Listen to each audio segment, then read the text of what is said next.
Ilagay po natin ang ating mga sarili sa presensya ng Panginoon.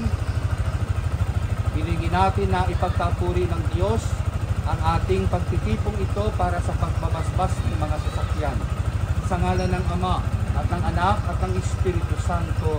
Amen. Sumainyo ang Panginoon.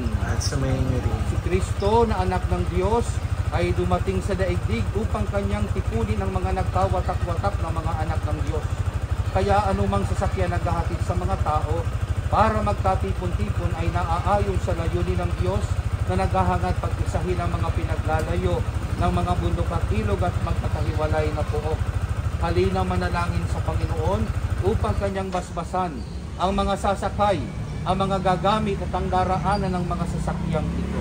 Nawa sa inyong paglalakbay, makarating kayo sa inyong paroroonan ng ligtas at matiwasay at makauwi kayo sa inyong pinanggalingan ng puno ng kagalakan at karanasan sa inyong buhay. Manalangin tayo. Ama naming makapangyarihan, ikaw ang lumikha ng langit at lupa.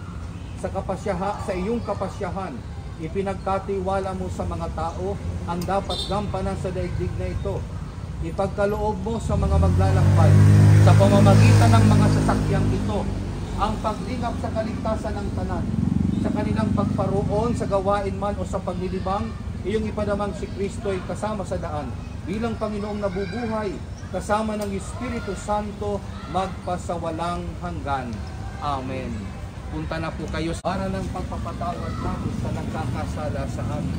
At huwag mo kaming ipahintulot sa Kristo. At mo kami sa lahat ng masama. Amen. Aba, Ginoong Maria, napupuno ka ng grasya. Ang Panginoong Diyos ay sumasa iyo. Bukod kang pinagpala sa babaeng lahat, at pinagpala naman ang iyong anak na si Santa Maria, Ina ng Diyos. Panalangin mo kaming makasalanan, ngayon at kung kami mamamatay. Amen. Luwalhati sa Ama, sa Anak, at sa Espiritu Santo, para lang sa una, ngayon at magpakailanman, at magpasa walang hanggan. Amen.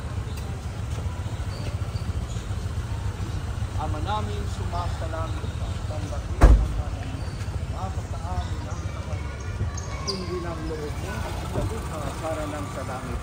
Bigyan mo kami ngayon ng aming kakanin sa araw-araw at patawarin mo kami sa aming mga sala para ng pagpapatawad namin sa nagkakasala sa amin.